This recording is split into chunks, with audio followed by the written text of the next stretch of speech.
నమస్కారం city news కి స్వాగతం।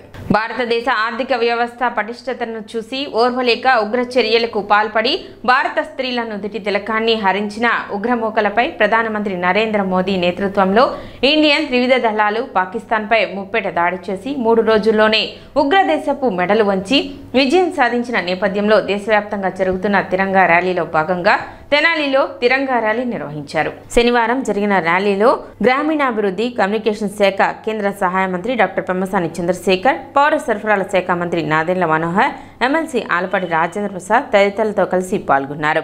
తెనాలి చిన్నావూరు పార్క్ నుండి Bose road, Gandhi Chowk, main road నుండి మున్సిపల్ బిల్డింగ్ ఎదురు ఉన్న జాతిపిత మహాత్మా గాంధీ విగ్రహం వరకు త్రివిధ దళాలకు మద్దతుగా తిరంగ ర్యాలీ నిర్వహించారు। ఈ సందర్భంగా పెమ్మసాని, మంత్రి నాదెండ్ల మరియు ఎమ్మెల్సీ ఆలపాటి మాట్లాడుతూ ఏప్రిల్ 22, 2025న 26 మంది అమాయకులను వారి కుటుంబాల ముందే ఒక మతం పేరుతో అతి కిరాతకంగా హత్య చేశారు। వారు కేవలం ప్రాణాలను మాత్రమే పోగొట్టుకోలేదు, చిగురించని కలలు, చీల్చివేయబడ్డ కుటుంబాలను నాశనం చేసే ప్రయత్నం చేశారన్నారు। భారతదేశాన్ని భయపెట్టాలనుకున్నారు, ఐక్యతను దెబ్బతీయాలనుకున్నారు। అయితే భారత్ ఉదయిస్తుందే కానీ తలవంచదు అని తెలుసుకోలేకపోయారన్నారు। ఈరోజు భారతదేశం 5వ అతిపెద్ద ఆర్థిక వ్యవస్థ, మరి పాకిస్తాన్ ఆర్థిక వ్యవస్థను చూస్తే ఇండియాలో ఒక చిన్న రాష్ట్ర ఆర్థిక వ్యవస్థతో పోటీ పడుతుందని ఎద్దేవా చేశారు। అల్లర్ల ద్వారా అరాచకాలు సృష్టించి మత విద్వేషాలను రెచ్చగొట్టి సంబరపడదామనుకున్నారు, భారతదేశ అభివృద్ధిని ఆపగలగమనుకున్నారు। అయితే నరేంద్ర మోదీ తెలివైన, స్థితప్రజ్ఞత కలిగిన ఒక బలమైన నాయకులు ప్రజల నుండి, మీడియా నుండి వచ్చిన ఒత్తిడిని తీసుకోకుండా టైం తీసుకొని భారతదేశాన్ని సంసిద్ధం చేశారు। నేవీ, ఎయిర్ ఫోర్స్, ఆర్మీ ద్వారా నింగి, నీరు, నేలపై మన సైన్యాన్ని ముప్పేట బలంగా నిలిపారన్నారు। అలాగే అన్ని దేశాలతో దౌత్య సంబంధాలను కొనసాగిస్తూ పాకిస్తాన్లో ఉన్న ప్రజానికానికి నష్టం జరగకుండా అత్యాధునిక ఇంటెలిజెన్స్ను ఉపయోగించి ఉగ్రస్థావరాలను దెబ్బతీశారు। ఇజ్రాయెల్, గాజా, ఉక్రెయిన్, రష్యాకు గడిచిన 2-3 ఏళ్లుగా యుద్ధాలు జరుగుతున్నాయి, ఎన్నో కుటుంబాలు మృత్యువాత పడుతున్నాయి, ఎంతో ఆస్తి నష్టం జరుగుతూ ఉన్న విషయం ప్రపంచానికి సుపరిచితమే। అందుకు భిన్నంగా కేవలం 3 రోజుల్లో పాకిస్తాన్కు వెన్నులో వణుకు పుట్టించే విధంగా భారత్తో యుద్ధం ఆపించేందుకు ప్రపంచాన్ని ఆర్దించేలా చేసిన ఘనత మోదీదే అన్నారు।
బాలాజీరావు పాజిటివ్ వచ్చింది। ఇక్కడ హెల్త్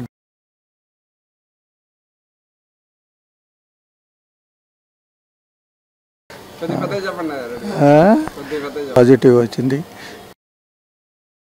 ఇక్కడ హెల్త్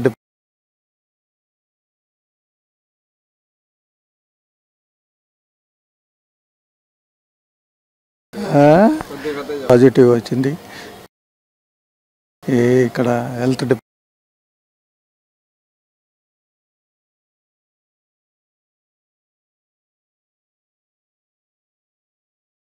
పాజిటివ్ వచ్చింది।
జనసేన పార్టీ అధ్యక్షులు కాదే వెంకటేశ్వర గారు ఆలపాటి రాజేంద్ర ప్రసాద్ గారి సమక్షంలో పార్టీలోకి మనస్ఫూర్తిగా ఆహ్వానిస్తున్నాం.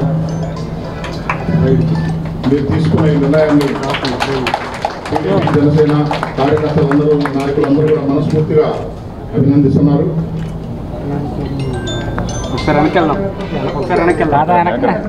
సాయి కొద్దిగా ఈ నిర్ణయానికి తోడుగా నిలబడిన గారికి కూడా ఈ సందర్భంగా అభినందనలు తెలియజేస్తున్నాను.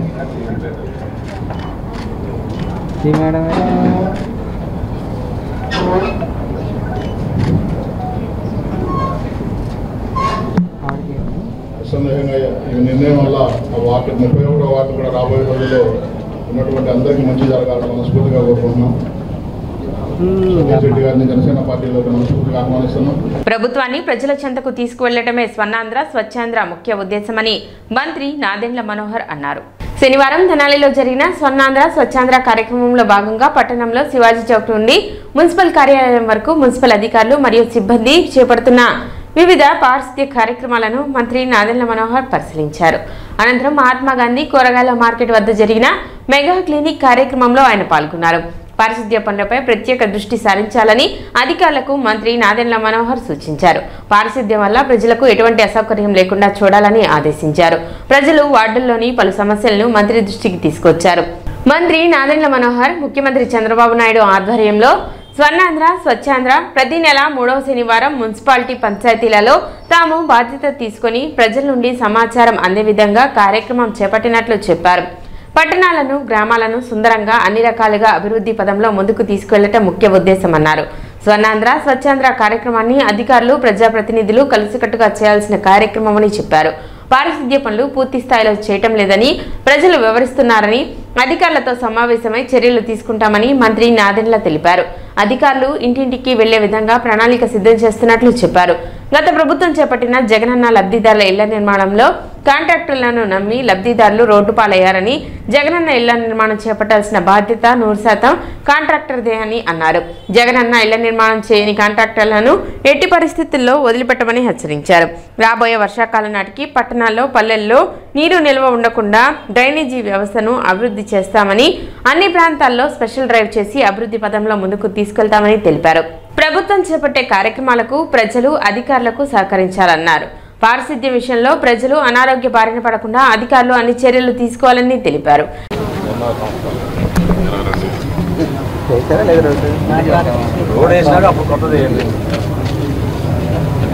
డబ్బులు దానిగా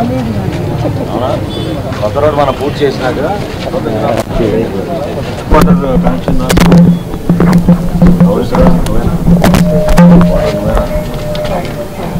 అతనేది వాటర్ ఏది వాటర్ ఏది వాటర్ వర్క్స్ ఏ వాటర్ వర్క్స్ ఇక్కడ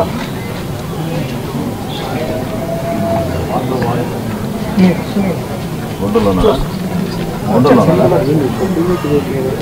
అమ్మా మీరు యాక్షన్ తీసుకోండి.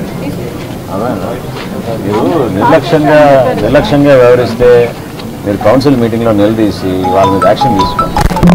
కౌన్సిల్లో మీరు తీర్మానాలు చేయండి. ఇట్లా వ్యవహరిస్తే కనీసం వాళ్ళు తిరిగి డిస్ట్రిబ్యూషన్ నెట్వర్క్ ఎట్లా ఉందో కూడా చూసుకోలేకపోతే ఎందుకు మీరు వాటర్ గురించి వాళ్ళ డబ్బులు వసూలు చేయడం చెప్పండి. డిస్ట్రిబ్యూషన్ నెట్వర్క్ సరిగ్గా ఉందా లేదా చూసుకోవాలి కదా. కాడా సింగిల్ కాడా మీది సింగిలే ఉందా మీకు? అయినా కానీ పెన్షన్ రాలేదా? మన అమ్మ పోయి 3 సంవత్సరాలు అయ్యిందండి. నాకు ఇప్పుడు ఇటుగానే కార్డు ఒకటి వచ్చింది, బియ్యం కార్డు పెన్షన్ ఏమి రావటం లేదండి.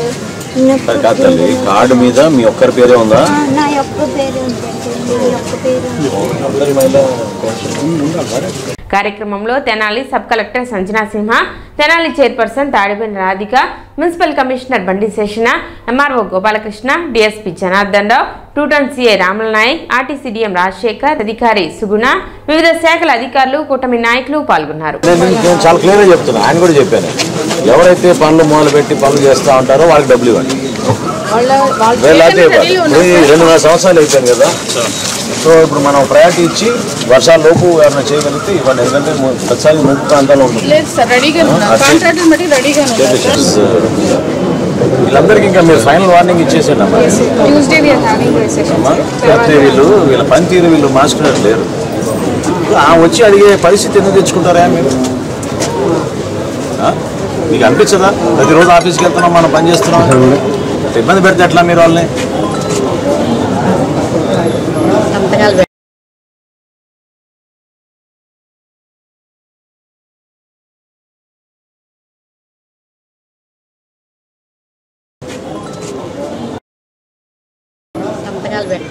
क्या इन्फॉर्मेशन है एक बार क्या रीजन नहीं करे ना छोड़ दिया तुम क्या करे थे तो ज़्यादा है कंप्लेंट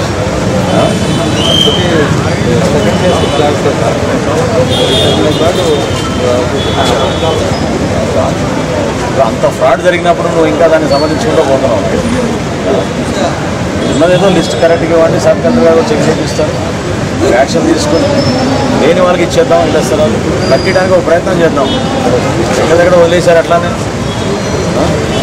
ఎక్కడ ఏంటి పోయినా అదే కదా వచ్చేది సమస్య. ఇప్పుడు ఏంటికి వెళ్ళినా అదే సమస్య వస్తుంది. డిఎస్పీ అవుతుంది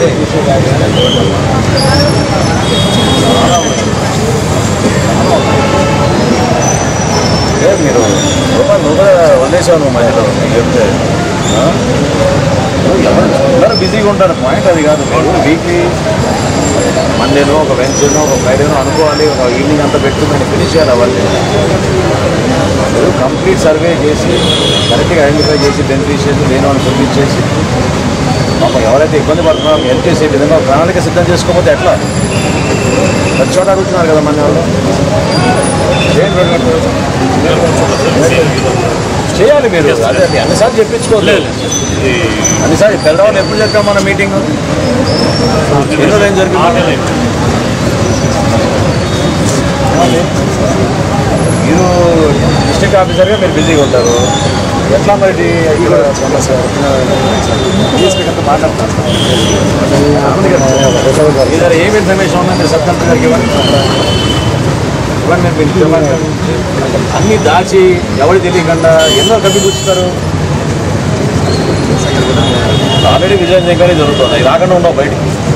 ముఖ్యమంత్రి గారి ఆధ్వర్యంలో రాష్ట్ర వ్యాప్తంగా ప్రతి 3వ శనివారం ఆంధ్రప్రదేశ్లో ఉన్న ప్రతి నియోజకవర్గాల్లో కూడా మున్సిపాలిటీలోనూ పంచాయతీలోనూ స్వచ్ఛాంధ్రప్రదేశ్ అనే ఒక కార్యక్రమం కూటమి ప్రభుత్వం వచ్చిన తర్వాత చంద్రబాబు నాయుడు గారు ప్రత్యేకంగా దాని గురించి శ్రద్ధ వహించి ప్రతి ఒక్కరూ దీంట్లో ఒక బాధ్యత తీసుకుని వ్యవస్థలో ఉన్న అధికార యంత్రాంగమే కాకుండా పౌరుల్లో కూడా ఈ సమాచారం అందే విధంగా పరిశుభ్రత గురించి వాళ్ళు కూడా ఒక బాధ్యతతోటి మనందరం కూడా మన పట్టణాన్ని మన గ్రామాన్ని మరింత చక్కగా దిద్దుకోవడానికి మంచి అవకాశంగా భావించి ఒక డ్రైవ్ లాగా చేద్దామనే నిర్ణయం తీసుకున్నారు. తెనాలి మున్సిపాలిటీలో ఉదయం నుంచి శివాజీ చౌక్ నుంచి మొదలు పెట్టుకుంటూ వివిధ వార్డులో మేము పర్యటించుకుంటూ వస్తూ ఉన్నాం. అధికార యంత్రాంగం మేము అందరం కూడా ఇది కలిసికట్టుగా చేయాల్సిన కార్యక్రమం. ఇదేదో ప్రభుత్వం చెప్పింది కాబట్టి ఏదో ఒత్తిడిగా చేసే కార్యక్రమం కాదు. అందరం ప్రతి ఒక్కరం ఒక బాధ్యతగా పౌరులుగా తెనాలిని దృష్టిలో పెట్టుకొని మన నగరం ఇంకా సుందరంగా ఉండాలి, రాబోయే రోజుల్లో ఇతర ప్రదేశాల నుంచి కూడా వచ్చి మనకి తెనాలిలో నివసించే విధంగా ఆకర్షితంగా ఉండాలనే ఒక ఆలోచనతోటి పౌరులందరూ కూడా కదిలి రావాలి. కొన్ని నిధులు కేటాయించుకున్నాం. ప్రధానంగా మనకి డంపింగ్ యార్డ్ ఏదైతే ఉందో అది సంవత్సరాల నుంచి దాన్ని నిర్లక్ష్యంగా వదిలేశారు. అక్కడ ఉన్న చెత్తను తరలించడానికి ఒక యుద్ధ ప్రాతిపదికన రోజుకి కనీసం 75 నుంచి 90 మెట్రిక్ టన్నులు చెత్త సేకరణ ఏదైతే తడి చెత్త పొడి చెత్త కింద చేస్తున్నామో దాన్ని బేస్ చేసుకుని ముందుకు తీసుకెళ్ళడానికి ఒక ప్రణాళిక సిద్ధం చేసుకున్నాం. ప్రధానంగా ఈరోజు మేము ఈ వార్డులో పర్యటిస్తున్నప్పుడు మురుగు కాలువలో మున్సిపాలిటీ నుంచి వస్తున్నారు చేస్తున్నారనే భావన కలిగినా కూడా పూర్తి స్థాయిలో ప్రజల్లోకి అందుబాటులో రావడం లేదనేది వాళ్ళ అభిప్రాయం. వర్షాలు పడినప్పుడు తీవ్రంగా ఇబ్బందిగా ఉంటుందని, అదేవిధంగా సచివాలయంలో ఉన్న సిబ్బంది కూడా ఇంటింటికి వెళ్లాల్సిన ఒక కార్యాచరణ ఖచ్చితంగా జరగాలి. దాని గురించి కూడా నేను సబ్ కలెక్టర్ గారిని కోరాను. ఒక మీటింగ్ ఏర్పాటు చేసుకుని సచివాలయంలో ఉన్న ఎవరైతే అధికారులు ఉన్నారో వాళ్ళందరినీ కూడా ప్రతి వారానికి ఒకసారి ఇంటింటికి వెళ్ళే విధంగా ఒక ప్రణాళిక సిద్ధం చేసుకుంటాం. చిన్న చిన్న సమస్యలు తెలియకుండా పాపం చాలామంది రేషన్ కార్డు గురించో పెన్షన్ గురించో ఇళ్ల స్థలం గురించో వీటిపైన ఖచ్చితంగా మనం ప్రజలకి అందుబాటులో ఉండే విధంగా మనం మన ప్రభుత్వాన్ని వారి చెంత వరకే తీసుకెళ్ళాలి. మున్సిపాలిటీ నుంచి మేము కేటాయించుకున్న నిధులు కూడా ఈ వర్షాకాలం లోపు ఈ రోడ్ల నిర్మాణం, కొత్త సిమెంట్ రోడ్ల నిర్మాణం కానివ్వండి, సైడ్ కాలువలు మరమ్మతులు చేయడం కానివ్వండి, స్టామ్ వాటర్ డ్రైన్స్ పైన ప్రత్యేకంగా దృష్టి పెట్టి దాదాపు 17 కాలువలు ఐడెంటిఫై చేసాం గత సంవత్సరం చేసినట్టుగానే. కింద దిగువ ప్రాంతాల్లో ఉన్న రైతులకి ఇబ్బంది కలగకుండా ఉండడానికి కోసం ఖచ్చితంగా ఇరిగేషన్ కెనాల్స్తో ముడిపడి ఉంది కాబట్టి మన పట్టణంలో వెళ్తున్న కాలువలు వీటిని కూడా మేము ఇమీడియట్గా పూడికి తీసే విధంగా ఒక లక్ష్యంతో ముందుకెళ్తాం. సో ఈరోజు ఉదయం ఈ వార్డులన్నీ పర్యటించుకున్న తర్వాత మార్కెట్లోకి వెళ్ళి మార్కెట్ సెంటర్లో కూడా మహాత్మా గాంధీ మార్కెట్ కాంప్లెక్స్ దగ్గర మొత్తం అన్నీ కూడా క్లీనప్ చేసిన తర్వాత మధ్యాహ్నం 4 నుంచి చెంచుపేట ప్రభుత్వ ఆసుపత్రి, అదేవిధంగా ఆ ప్రాంతంలో ఉన్న సుల్తానాబాదు, వీటన్నిటిని కూడా ఈ విధంగానే ఒక డ్రైవ్ లాగా చేపట్టి ఒక మార్పు తీసుకురావడానికి, ఈ మార్పు ఒక్కరోజు కోసం కాదు, నేను ప్రజలందరినీ కూడా రిక్వెస్ట్ చేస్తున్నాను. ఏంటంటే అధికార యంత్రాంగాన్ని కూడా రిక్వెస్ట్ చేస్తున్నాను. ఎందుకంటే మనకి కావాల్సినంత స్టాఫ్ మనం ఏర్పాటు చేసుకున్నాం. సిబ్బంది కొరత లేదు ఈ రోజున. ఖచ్చితంగా సిబ్బంది సరైన పద్ధతిలోనే ఉన్నారు. పొల్యూషన్ కంట్రోల్ నుంచి కూడా ఈరోజు అధికారులు వచ్చారు, వాళ్ళు కూడా సూచిస్తూ ఉన్నారు. ఎక్కడ కూడా లెగసీ వేస్ట్ ఉండకూడదంటే ఏ రోజుకి ఆ రోజు మన చెత్త సేకరణ జరగాలి. తడి చెత్త పొడి చెత్తకి దయచేసి మీరు సహకరించండి. భారతదేశంలో మొట్టమొదటి మున్సిపాలిటీ తడి చెత్త పొడి చెత్త మొదలుపెట్టింది గతంలో మన తెనాలి మున్సిపాలిటీయే. మనల్ని చూసి ఎంతోమంది ఆదర్శవంతంగా ఒక మార్పు తీసుకొచ్చారు. సో దయచేసి పౌరులందరూ కూడా నేను కోరుకునేది, మీరు దీంట్లోకి రండి, మీరు కూడా భాగస్వాములు అవ్వండి. ఈ కార్యక్రమాన్ని విజయవంతం చేసి మనం ప్రతిరోజు ఈ విధంగానే మన తెనాల్లో ఒక డ్రైవ్ లాగా మనం పెట్టుకుని మనం ఈ చెత్త సేకరణలో మీరు సహకరిస్తే రాబోయే రోజుల్లో మన బిడ్డలకి ఆరోగ్య సమస్యలు కానివ్వండి, స్థానికంగా ఈ దోమల సమస్య కానీ ఉండకుండా తప్పకుండా మేము నిర్ణయాలు తీసుకుంటాం. రాబోయే రోజుల్లో ఈ 2 నెలల లోపే వర్షాలు మనకి పూర్తి స్థాయిలో వచ్చే లోపే నేను చైర్పర్సన్ గారిని కమిషనర్ గారు కూడా కోరాను, ఇమీడియట్గా మనం కొన్ని వర్క్స్ టేకప్ చేసి ముంపు ప్రాంతాల్లో ప్రత్యేకంగా ప్రాధాన్యత ఇచ్చుకుంటూ ముందుకెళ్తాం. కోరాను ఇమీడియట్గా మనం కొన్ని వర్క్స్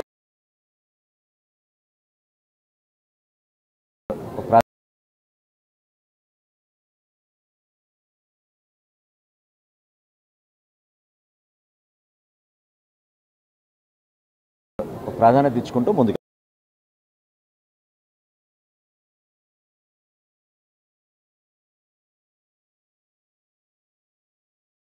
ముఖ్యమంత్రి సహాయ నిధి ద్వారా మస్తాన్బీ దాదాపు క్యాన్సర్ వ్యాధితో బాధపడుతూ ఉంటే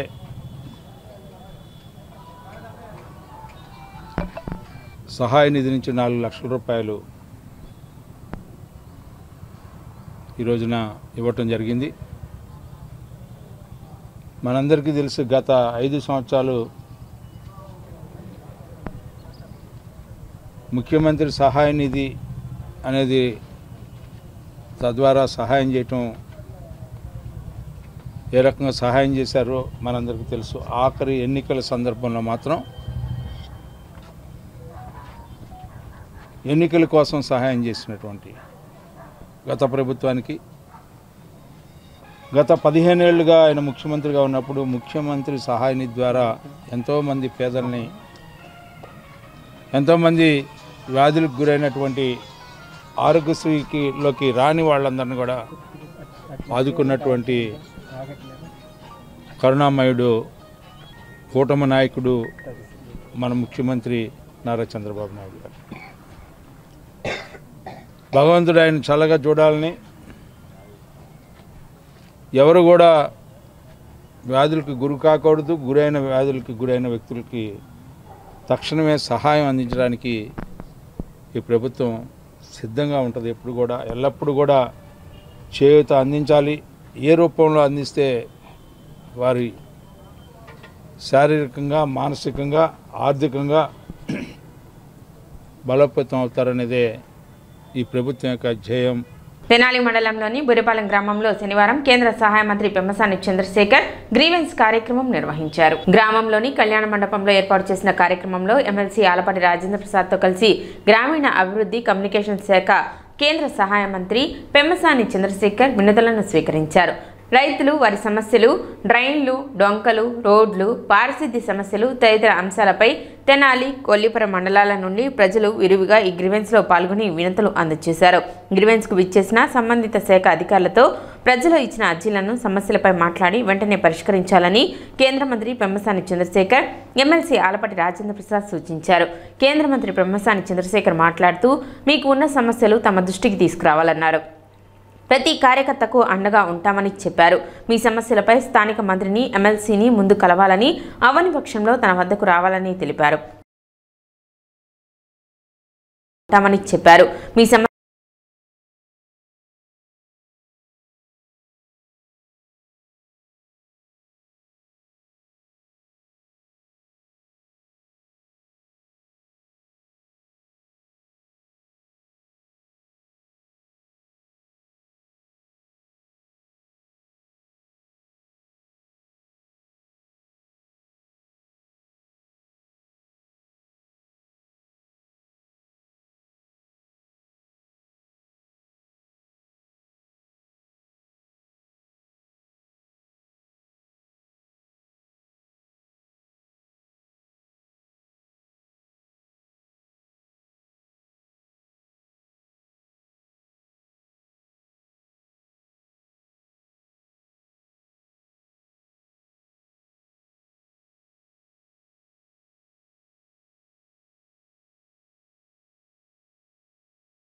ఈ కార్యక్రమంలో తెనాలి ఎంఆర్ఓ గోపాలకృష్ణ, ఎంపీడీఓ అత్తోట దీప్తి, గ్రామ సర్పంచ్ సామ్రాజ్యం, విద్యుత్ ఈఈ చిరంజీవి, మండల వ్యవసాయ అధికారి ప్రేమ్ సాగర్, అగ్రికల్చర్, విద్యుత్, రెవెన్యూ, ఇరిగేషన్ తదితర శాఖల అధికారులు, నాయకులు, కార్యకర్తలు పాల్గొన్నారు.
సిటీ న్యూస్ ఇంతటితో సమాప్తం. నమస్కారం.